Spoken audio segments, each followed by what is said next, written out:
Bismillahirrahmanirrahim. Assalamualaikum warahmatullahi wabarakatuh. Monggo Bapak Ibu kita awali tasbih sareng-sareng. Subhanallah, alhamdulillah, la ilaha illallah, Allahu akbar. Subhanallah, alhamdulillah, la ilaha illallah, Allahu akbar. Subhanallah, alhamdulillah, la ilaha illallah, Allahu akbar. Hamda syakirin, hamdan na'imin, hamda yuafi ni'amahu wa yukafi mazidah. Ya Rabbana lakal hamdu kama yanbaghi li jalali wajhikal karim wa azimi sultanik. Allahumma salli ala sayyidina Muhammad abdika wa rasulika wa salli ala al-mu'minin wal mu'minat wal muslimin wal muslimat. Rabbana ighfir lana wa li walidina warhamhum kama rabbawna shighara. Allahumma inna nas'aluka al-huda wat tuqa wal afafa wal ghina. Allahumma inna nas'aluka al-afwa wal afiyah wal mu'afah fid dini wad dunya wal akhirah. Allahumma inna nas'aluka ridhaka wal jannah wa na'udzu bika min sakhatika wan nar. Allahumma inna nas'aluka al-istiqamah wa husnal khatimah. Rabbana hab lana min azwajina wa dhurriyyatina qurrata a'yun waj'alna lil muttaqina imama. Allahumma anfa'na bima 'allamtana wa 'allimna ma yanfa'una wa zidna ilma. Alhamdulillahi ala kulli hal wa na'udzu billahi min hali ahlin nar. Rabbana atina fid dunya hasanah wa fil akhirati hasanatan wa qina adzaban nar. Wa sallallahu ala sayyidina Muhammadin wa ala alihi wa sahbihi wa sallim. Subhana rabbika rabbil izzati amma yasifun wa salamun alal mursalin walhamdulillahi rabbil alamin. Alhamdulillah rabbil alamin wassalatu wassalamu ala rasulillah. Allahumma shalli ala sayyidina Muhammad wa ala ali sayyidina Muhammad.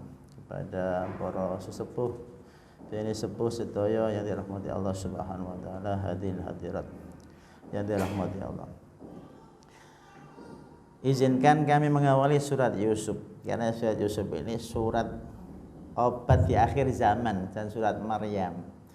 Bagi kula kalau stres, kalau menghadapi himpitan hidup, baca surat Maryam dan surat Yusuf. Karena sesetres jenengan tidak sesetres Maryam. Jenengan enggak pernah dituduh zina, punya anak haram. Sesetres jenengan enggak sesetres Yusuf. Sudah diculik, dibawa, dilempar ke sumur, katanya dimakan serigala, dibully, di beritanya juga hoax, kemudian dijual, kemudian dipenjara, difitnah zina. Kita enggak ada apa-apanya. Jadi kita itu mungkin 0,1% dari Yusuf, tapi mengeluhnya 200%. Kita harus evaluasi, kita jauh dari hidup ini yang ujian. Nanti menariknya adalah Nabi Yakub itu tidak sentimen kepada orang-orang yang jahat, melihatnya tetap indah semua.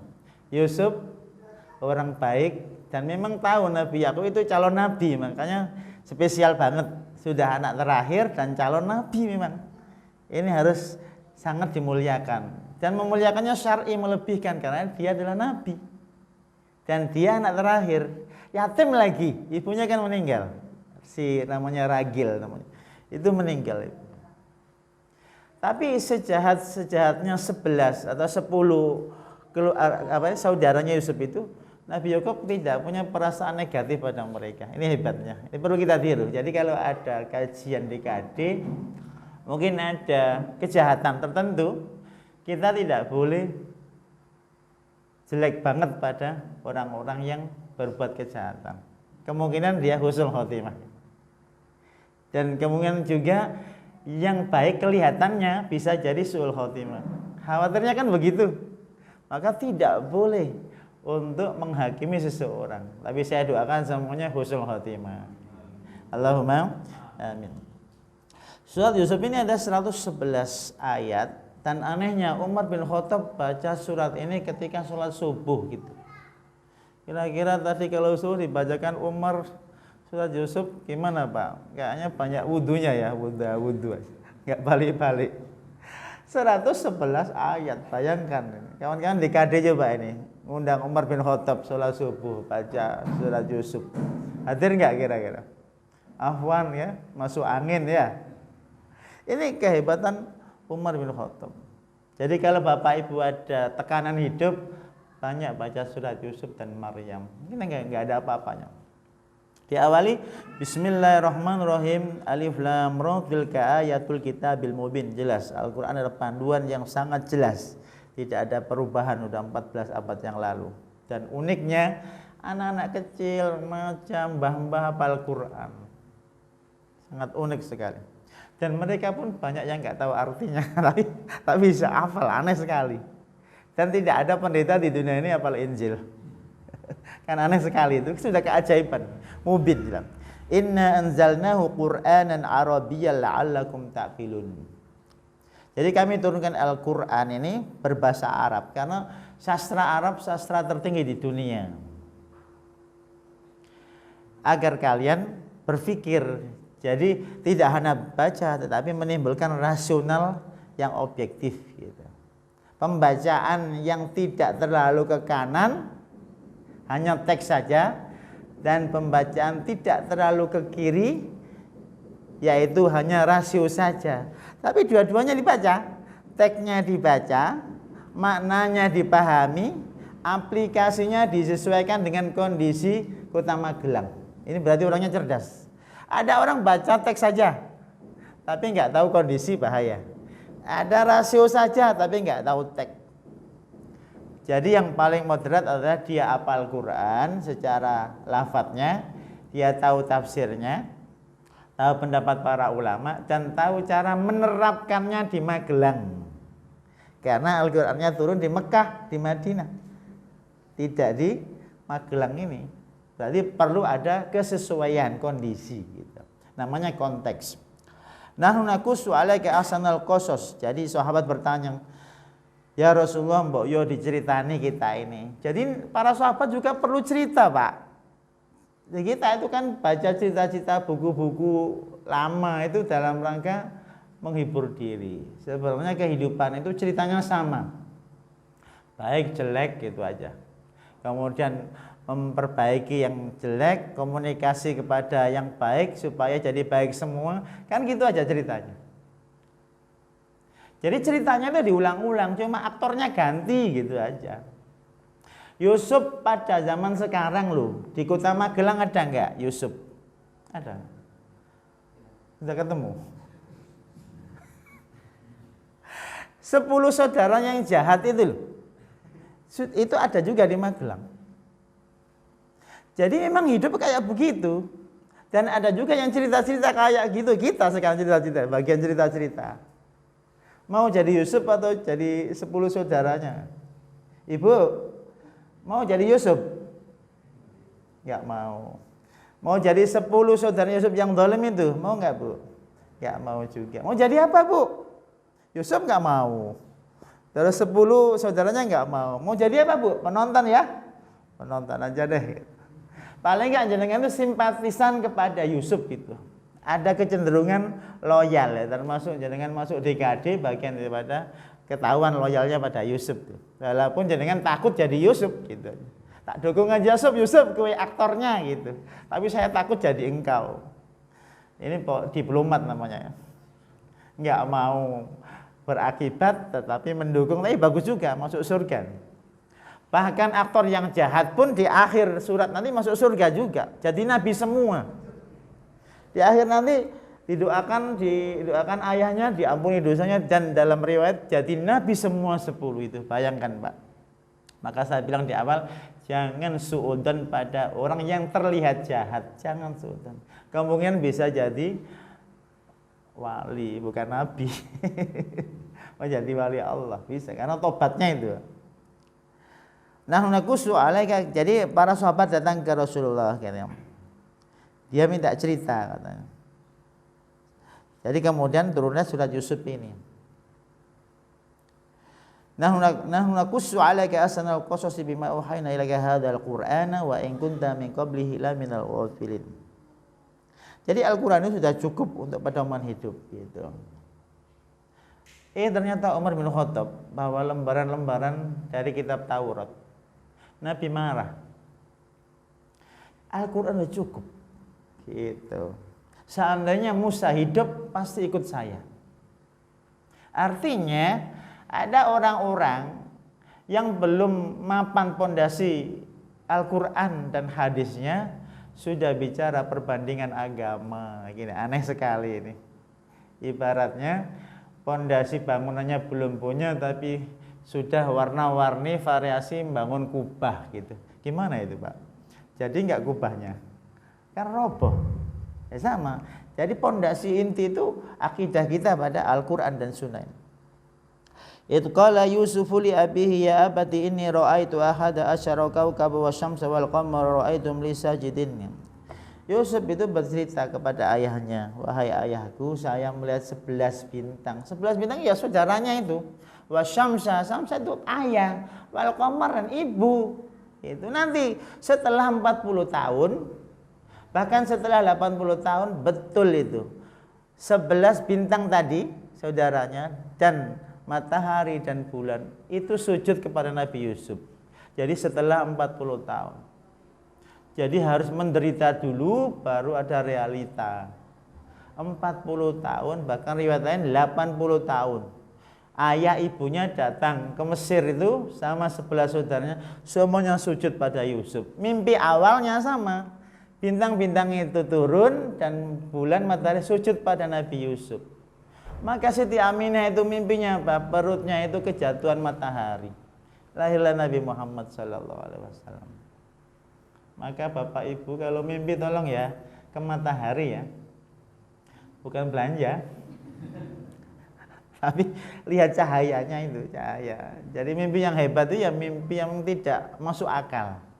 Apa? Sholat di bulan itu nggak masuk akal. Ya nggak. Kalau bagi astronot masuk akal, kalau jenengan nggak mungkin toh baginya. Itu mimpi yang bermakna. Tapi kalau mimpi jenengan jalan-jalan ke pasar itu nggak bermakna, itu kebiasaan kok. Yang aneh gitu loh. Contoh jenengan terbang itu berarti hal yang luar biasa. Atau ketemu orang mati dia tersenyum itu luar biasa. Itu berarti yang mati bahagia. Atau ketemu orang mati diem saja itu juga bahagia dia malam. Diem saja. Diceritakan Ibnu Sirin itu ada orang mimpi orang mati. Assalamualaikum. Itu enggak jawab, diem aja. Ditanya kamu kok enggak jawab salam? Dia bilang kami tidak boleh bicara. Jadi saking itu aturan alam barzahnya begitu. Tanda-tanda orang bahagia itu kalau jenengan dia sudah lihat dia sudah mati, lihat dalam mimpi dia diam saja, tidak ada isyarat kesedihan, itu bahagia. Bahkan Ibnu Sina mengatakan itu hajat-hajat dunia Anda, tekad-tekad Anda akan terrealisasi, terbukti gitu. Jadi secara umum melihat mayat yang berbinar-binar itu tandanya cita-cita Anda tercapai. Itu kata Ibnu Sina. Jadi ini sudah mimpinya hebat tuh, matahari bintang itu. Jadi ibu, bapak rahimakumullah, Abdullah bin Umar juga punya keinginan. Saya tuh pengen mimpi yang indah gitu. Nanti ceritakan Nabi melalui Hafsah. Hafsah itu kan kakaknya, istri Nabi. Mimpi beneran. Jadi lihat neraka, lihat surga. Diceritakan Hafsah. Apa kata Nabi? Ni'mal abd Abdullah law kana yaqumul lail.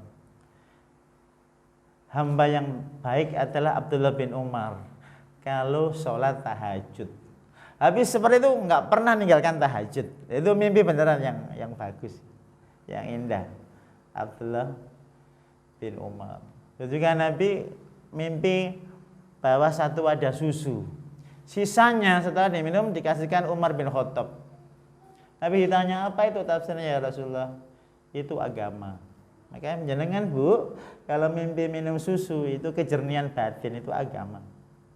Mimpi lagi, lihat bajunya Umar bin Khattab itu ngelembreh itu. Baju yang lain ada yang sedada, ada macam-macam. Tapi Umar itu bajunya sangat landung, sangat panjang. Itu dalam hadis Sahih Bukhari Muslim. Apa tafsirnya ya Rasulullah? Itu ilmu, betul kan? Ada istilah fikih Umar. Umar itu sangat cerdas, sangat berilmu. Maka ibu kalau bermimpi pakai baju lebar, itu insya Allah jadi ilmuwan. Yang bahaya itu mimpi telanjang, itu bahaya. Ilmunya sedikit gitu. Jadi mimpinya berbaju lebar kayak Umar bin Khattab. Apalagi bajunya hijau, hijau itu tanda kemakmuran, kayak DKD ini hijau ini makmur semua ya. Tapi nggak landung, pendek. Itu juga baju-baju ahli surga juga hijau juga. Apa kata Nabi Yakub? Qala ya bunayya la takhsus ru'yaka ala ikhwatika fayakidu laka kaida. Kalau ada berita baik, ceritakan pada orang-orang soleh saja, orang alim. Jangan ceritakan orang yang tidak alim, dia akan hasad, menggagalkan rencanamu, dia makin benci pada kamu.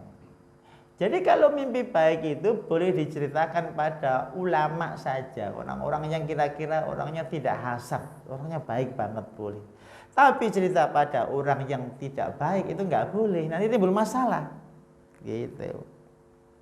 Inna syaitana lil insani aduwwun mubin. Padahal tahu yang memusuhi nanti kan saudaranya. Tetapi yang lemparnya ke setan gitu loh. Jadi ini istilah pengalihan isu. Jadi kalau ada orang bertengkar dua, mungkin A dan B, itu afdolnya jangan memihak pada A dan B. Usahakan kita jadi kabel konektor dua-duanya menjadi akur gitu. Justru kalau si A dan B bertengkar, kita harus mencari isu yang ketiga supaya dua-duanya lepas dari isu pertikaian dua ini. Contoh ya Pak, kalau ada A dan B bertengkar, tiba-tiba ada gempa bumi, kita tetap bertengkar nggak? Ya kayak gitu. Jadi kita harus nyari isu yang lebih besar lagi, yang ketiga, kira-kira menyelamatkan dua-duanya. Kayak gitu, inilah konsepnya Nabi Yakub, innas syaitana lil insani aduwwun mubin. Nggak menyalahkan A, nggak menyalahkan B, tapi setan yang salah. Kata setan, gue lagi kan. Karena memang harus ada pihak ketiga Pak, harus ada. Untuk menyatukan ayah ibu lagi bertengkar, itu harus ada isu yang hebat lagi ketiga gitu. Jadi jangan berkutik masalah isu yang diantara dua orang ini, nggak selesai. Ajak jalan-jalan, lihat orang cacat, lihat orang lumpuh, lihat orang miskin, orang jualan nggak laku, orang sakit bertahun-tahun, itu berubah pikirannya. Karena dia tidak piknik pemikiran, piknik aja. Jangan sampai DKD